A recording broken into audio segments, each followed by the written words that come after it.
মাধ্যমিক 2025-এর অঙ্ক পরীক্ষা এইমাত্র শেষ হলো। এখন আমরা নিয়ে এসেছি তোমাদের জন্য উত্তর সহ প্রশ্নপত্র। আজকে আমরা এই প্রশ্নটি আমাদের এলাকার বিভিন্ন এক্সপার্ট দিয়ে আমরা পরীক্ষা করে নিয়েছি, চেক করে নিয়েছি। আশা করছি কোনো প্রশ্নের উত্তর ভুল হবে না, কিন্তু তবুও যদি কোনো বিতর্কিত প্রশ্ন থেকে থাকে, যদি তোমাদের মধ্যে কারো ভুল মনে হয় বা কোনো মাস্টারমশাই যদি মনে করেন যে প্রশ্নটি ভুল আছে, অবশ্য কমেন্ট করে আমাদের জানাবেন। মানুষ মাত্রই ভুল হতে পারে, তবে আশা করব কোনো প্রশ্নের উত্তরই আমাদের ভুল থাকবে না। তাহলে এই সবেমাত্র আমরা মাধ্যমিক 2025 অঙ্কের প্রশ্নপত্র হাতে পেয়েছি, তাই আমরা এখানে সমাধান করছি। তোমরা প্রথমেই দেখো যে প্রথম প্রশ্ন সঠিক উত্তর নির্বাচন। প্রথম প্রশ্ন আছে ঊর্ধ্বক্রমে সাজানো একটা ক্রম দিয়েছে, সেখানে মধ্যমা 64 হলে x প্লাস ওয়াই এর মান কত হবে? সেটা হবে 126, অপশন বি। এরপরে দুয়ের দাগের প্রশ্ন দেখো, একটি লম্ববৃত্তাকার চোঙ ও একটি অর্ধগোলকের ব্যাসার্ধ সমান এবং তাদের আয়তন সমান। চোঙটির উচ্চতা অপেক্ষা অর্ধগোলকটির উচ্চতা শতকরা কত বেশি? এটা হবে 50%। এরপরে তিন দাগের প্রশ্ন দেখো, একটি ত্রিভুজের তিনটে বাহুর দৈর্ঘ্য sec থিটা 1 এবং tan থিটা হলে ত্রিভুজটির বৃহত্তম কোণের মান কত হবে? ত্রিভুজটির বৃহত্তম কোণের মান হবে 90 ডিগ্রি। এবার চারেরটা দেখো, ও কেন্দ্রীয় বৃত্তে এবি একটি ব্যাস এসি যা কেন্দ্রে 60 ডিগ্রি কোণ উৎপন্ন করলে অ্যাঙ্গেল ও সিবি এর মান কত হবে? অপশন বি 30 সঠিক উত্তর। এরপরে পাঁচেরটা দেখো, a:2 b:5 হলে এ বি এর কত পার্সেন্টেজের সমান? 40%-এর সমান। এবার ছয়টা দেখো, বার্ষিক x% সরল সুদের হারে ওয়াই টাকার জেড মাসের সুদ কত হবে?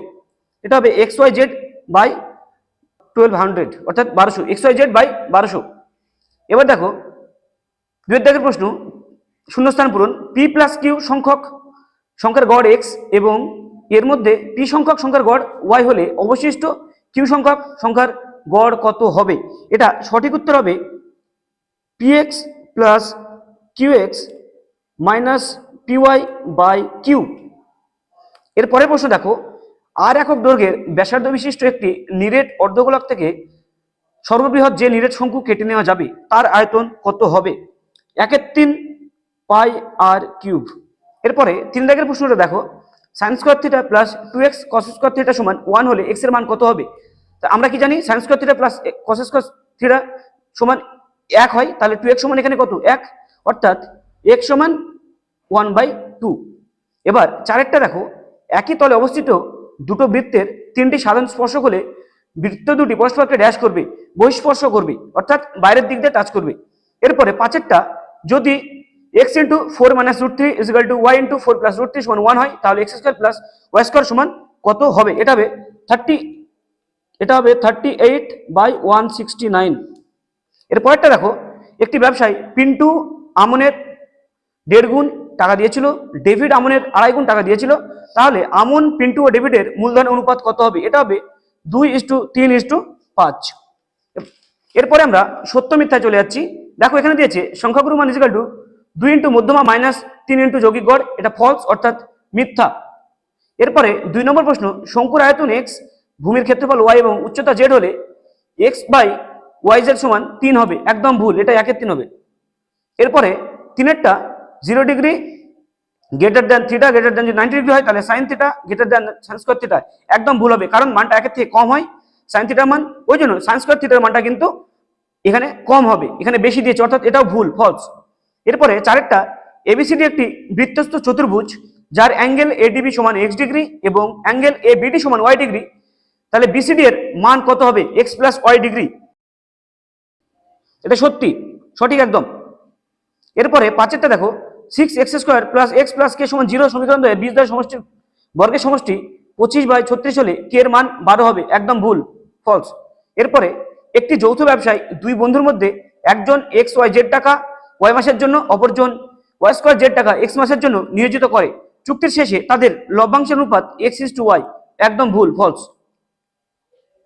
এরপরে প্রশ্ন তোমরা পরপর দেখে নাও যেগুলো রয়েছে 2 নম্বরে, তারপরে তোমরা বড় প্রশ্নগুলো সব পেয়ে যাবে। পরের প্রশ্নগুলো পরে দেখছি আমরা।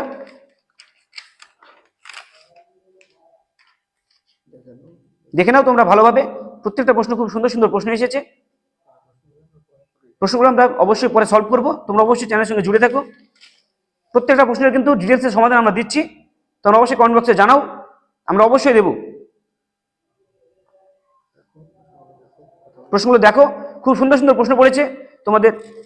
আমরা যেগুলো উপপাদ্য দিয়েছিলাম দুটোই সরাসরি কমন পেয়েছে, কোনো রকম সমস্যা নেই।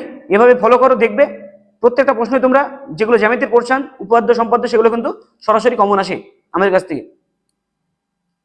এরপরে রাশিবিজ্ঞান থেকে তোমরা দেখে নাও, খুব ভালো ভালো প্রশ্ন দিয়েছে, কোনো সমস্যা নেই।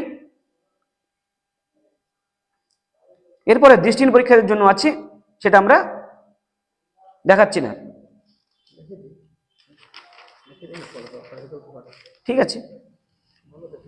দৃষ্টির জন্য তাহলে অবশ্যই আমরা দেখানোর সিদ্ধান্ত নিলাম। তাই দেখো তোমরা, খুব সুন্দর সুন্দর প্রশ্ন আছে, সহজ সহজ প্রশ্ন দিয়েছি কিছু। ভিডিওটি তোমাদের কেমন লাগলো? যদি ভালো লাগে তাহলে লাইক, কমেন্ট এবং শেয়ার করবে। আর আমাদের চ্যানেলটি যদি এখনও সাবস্ক্রাইব না করে থাকো তাহলে অবশ্যই চ্যানেলটিকে সাবস্ক্রাইব করে নেবে। আর তুমি যদি ফেসবুক থেকে দেখে থাকো তাহলে আমাদের পেজটিকে ফলো করে নেবে। আসছি পরবর্তী ভিডিও নিয়ে, সে পর্যন্ত সবাই ভালো থাকবে, সুস্থ থাকবে। ধন্যবাদ।